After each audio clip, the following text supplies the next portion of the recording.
la début carrière Modou Lo dégg naa lu metti woon la au début. waaw parce que xam nga boo dafa tuuti woon moo taxoon mu metti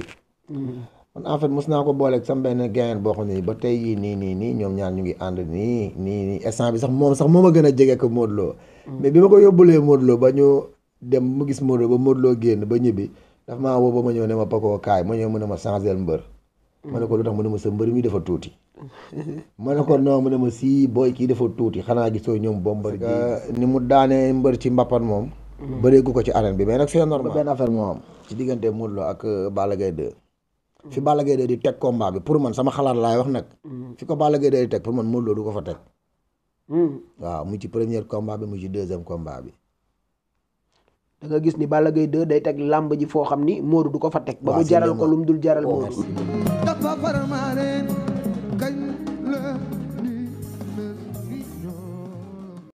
acca salaamaaleykum gars yi ñu ngi leen di nuyu di leen bëgg lu bëree bëri di leen wax ni encore ba tey yéen a ngi ci Faramaren TV Faramaren TV nag day topp actualité comme ni ma la ko waxee woon instant bi làmb dafa am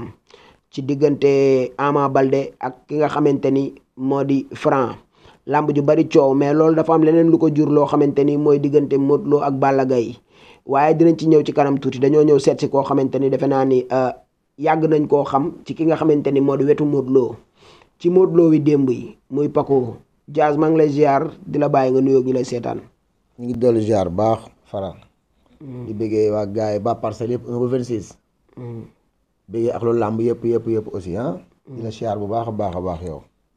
jaajëf. ñu lay delloo ziar lu bëree bëri Paco waaw mais di la wax ni Diaz dafa mel ni jamono jii nii ñi ngi gis ki nga xamante ni moo di Balla Gaye ak Modou Lo maanaam coow li bariwaat seen côté mais d'abord ba dañoo dugg foofu noonu. Diaz ak Modou Lo lan la ak kañ la. waaw en fait maa ngi Modou Lo yàgg na. parce que Fatim Lo magam laa bokkaloon classe. grand frère am Ndiaga di sama grand di sama gain. ak Modou Gueye. ak waa 10 yëpp 10 laa foowee. fa laa jàngee maag Fatim ñoo bokkoon classe quoi. voilà maa ngi Modou na xaw nañ diire moom. bon topp naa ko ci mbapat yi. ba mu commencé bëre ba nii. voilà maa ngi moom xaw nañ diire quoi. ok waaw boo ñu doon wax Modou Lo tey en général de manière générale kan mooy Modou Lo. Modou Lo booy bu mën a bëre fa laay njëkkee ak yow. voilà booy bu mën a bëre wax dëgg neex yàlla. écurie bi mun naa ne moo fa gënoon a nekk booy nag. boobu noonu bi fa ñoom Dolphe di nekk ñoom Khadim Gadiaga ñoom Yaaram. super jamono. bon ak ay yeneen gars. waaw parce que loolu day xaw a diire mu ñëw nekk benn booy. di fawantu ñoom seen boobu gars yi ñu ngi entraîné unité 8 su ma juumulee. école 8. après si lañ ñëw école 10 bi di fi entraîné. bon ñu ñëw di ko seetaan di ko topp di ko xool mu nekk booy di dem di ñëw dem ci mbappat yi di daanoo ko jóg kërëb ba. nii mu nekkee tey ji roi des arènes. voilà booy bu am fulla am fit am fayda am jom. voilà. d'accord Modou Lo ak mbappat yi ñu bari daan wax naan maanaam Modou. li mu mbapat sax daanaka waneegu ko ci arène bi mais yow mi nga xamante ne yàgg nga ak moom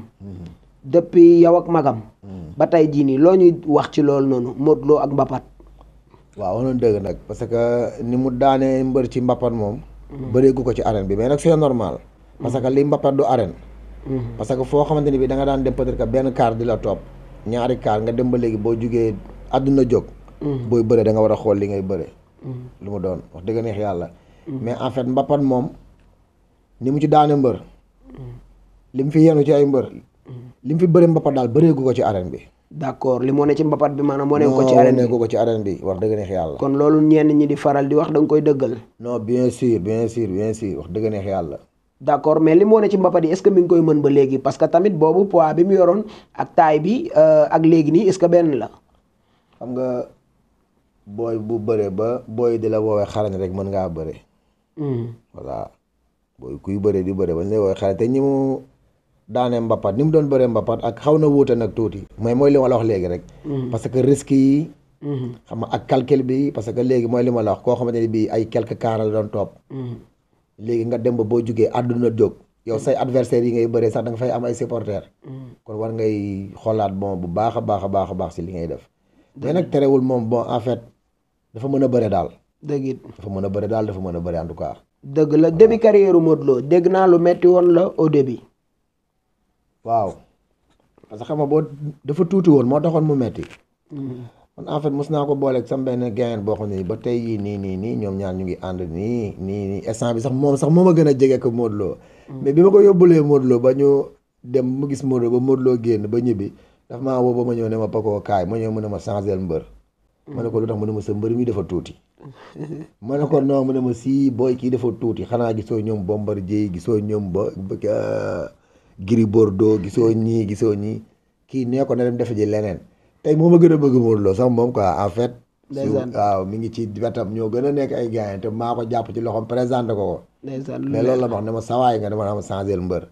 sa mbër mii nga may bëgg a reye Modou kii dafa xiiboon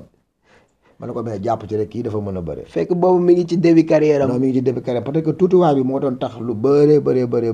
bon mu doon xaw a am mu nekkoon faay bi ci ñu ko xamul mais gis nañ ñun mu daanee mbër nu ne lu leer si gis nañ mu daanee fi mbër nu ne dëgg dafa mën a bëre daal dafa mën a bëre dernière mbappatam yi koy mujjee kii mu jaaxal mu def ma kaa mu bëre rëy mooy ni mu daanee Ama Baldé ci mbappat bi terrain église loolu mu defoon na ma kaa moom waaw foofu tamit mu koy bëre defoon na ma kaa trop foofu tamit fu jar a dugg la parce que ñenn ci waa Pikine yi démentir nañ ko Ama moom weddi ko mais ñenn ci waa Pikine yi nee nañ leerul yu mel noonu non dañuy sóob rek xam nga li ñu naan tubaab maa fekk la bëgg te nii ma tiime micro bi nii laa leen tiime bi ñuy bëre waaw nii laa leen tiime nii ma tiime micro bi nii mu daan ko jël boo xam ne jël boobu moom xam naa ne amul sax ci làmb parce que kenn mësu koo gis parce que jël bi daal dafa garaaw kenn mën a du neex a expliquer man taxaw naa ci wetu arbitre naan ko arbitre kii daanu na mu ne ma daanoogul ba terminé zone jël bi moom bon du ma ko mën a wax mais daal jël bu rëy la ko daan daal moom dëgg jël bu rëy daal la ko daan moom wax dëgg neex yàlla waa Pikine moom dafa mel ne Modou Lo dafa aay ci ñoom waa Pikine waa nuru na ko nag mais est-ce que waa Pikine tamit pare nañ ci moom parce que ay booy ngi Pikine di màgg te ñu ngi màggaale seeni revanche kon nañu gaaw de kon nañu gaaw de xam naa ni moom bu nekkee ne moom waa Pikine ngi jéem a màggaale tamit nañu gaaw de ndax xam naa ni mbër bi tamit aussi fawul de non mbër bi tamit fawul de dëgg neex yàlla d'accord mbër mi avancé jóge ci début carrière am dugg ci biir yàlla def ko mu dem ba dugg ci cour des grands mook grand yi tamit mu mel ni ñoo tolloo ndax maanaam tey jom ju mu wane ci entraînement am merci ak fulla ak fayda ba yegg si foofu noonu mais moo cour des grands bi naka nga ko jàngee waaw loolu c'est normal ak fulla ak fayda bi surtout parce que bon écurie bi ñoom bi ñu ko ubbee gars yi dañ doon entraîner ba lundi ba vendredi su ma juumulee ñu samedi ak dimanche bi ñu ko daan noppalu mu loolu laa si gis daaw ci noppalu samedi ak dimanche bi am naa benn photo bu ma photo woog moom su ma juumulee ay 2006 2005 la samedi la tombé loon xaw ma dimanche li ko indi ba fii nag bëgg entraînement ci la bokk moom waaw bëgg entraînement moom bon ci la bokk quoi moo ko indi ba fii nii li ko Bécaye Mbaye di wax naan tollul na ñoom te day bëreek ñoom waaw entraînement daal xam naa ne moom fulla ak fayda ak mën a bëreem moo ko indi fii ba muy bëreek ak grand yi te tuuti waaye ba gars yi doon wax feeñatul non feeñatul moom actuellement ni moom tolloo naa ak ñoom moom dëgg neex yàlla macha allah mais bu ñu jógee foofu dañuy dugg ci Modou Lo ak ki nga xamante ni tey mën naa ni mooy bête noire am parce que bëri nañ ñaari yoon yoo xamante ni Modou Lo amul ndam ci kawam ñu mel ni tey nag ñoom ñaar dañoo commencé waat xas-xas loo ay kàddu dem kàddu ñëw nan nga gisee diggante boobu noonu ak làmb ju war a xeeñaat la wala waaw loolu moom bon peut-être que c'est normal c'est pas normal parce que dégg naa seeni interview dégg naa waxu Modou Lo dégg naa waxu Balla Gaye mais le problème a nekk mooy dafa mel ne ñoom ñooñu noonu bi Modou Lo jëlee roi des arènes ba léegi ñoom dañu am problème ñoom Balla waaw famille waa Guédiawaye ba Modou Lo jëlee roi des arènes bi dañu am problème lu tax loolu nag te Balla Gaye moom moo njëkk am Modou roi des arènes waaw non d'accord mais noosu si xam nga Modou Lo dafa jël roi des arènes moo ñëw da ci noos Balla Gaye bi mu ko jëlee noosu ci Eumeu Sène bi mu ko jëlee noosu ci Modou Lo moo ko jël di ci noos xëy na man dama yaakaar ne noos bi moo leen di déranger ba moo waral ñoom ñaar seen ñaari détails yi nii peut-être que noos bi moo parce que tey bu doon Balla Gaye moo nekk roi des arènes waa Guédiawaye du ñu créer ampleur waaw li tax ñu créer ampleur amuñu roi des arènes mais tey bu dee ko roi des arènes dafay nekk géejawaay di yeewoo géejawaay non duñu créer ampleur.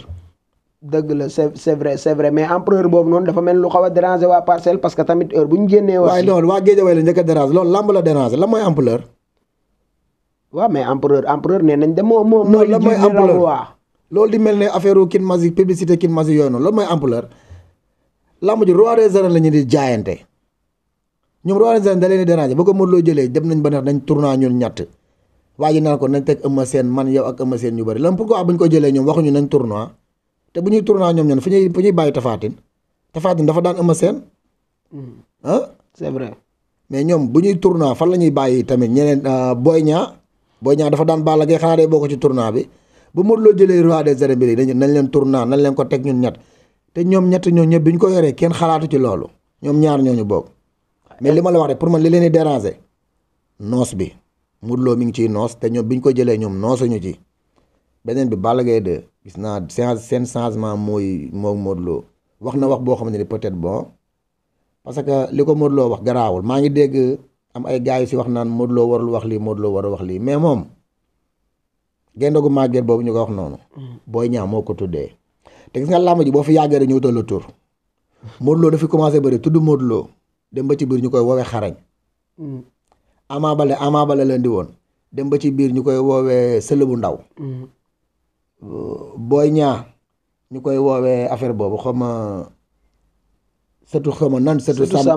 Samba Xayaan mais Balla Gaye 2 tamit na jël gaynde gu màgget gi non mais Balla Gaye 2 mais moom du ko nangu parce que màggetagul xam nga dañ ko fi jox booy mënul daan booy bi te vraiment par la moo tax ñu ne dafa màgget bi mu daanee paa Yékini